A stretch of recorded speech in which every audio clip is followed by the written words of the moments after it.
मामाच्या गोव्याला जाऊया. मित्रांची कहाणी आणि मित्रांची साथ ही आयुष्यात किती महत्त्वाची आहे हे नक्कीच समजतं. कॉमेडी तर एवढी आहे की म्हणजे 1 मिनिट पण असं नाही झालं की आम्ही हसलो नाहीये. मूवी खूप सुंदर होता, मस्त होता, लिटरली माझा फेवरेट होता.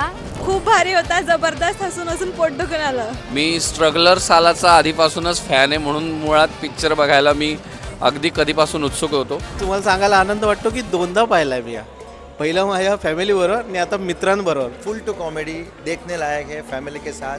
मस्त कॉमेडी होता. मी आतापर्यंत गोव्याला जायचा खूप प्रयत्न केला, पण आतापर्यंत माझी बायको काय मला पाठवत नव्हती. पण मी आज पिक्चर बघून आले होती मामाच्या गोव्याला, मी नक्की आणि नक्कीच जाणार एक दिवशी.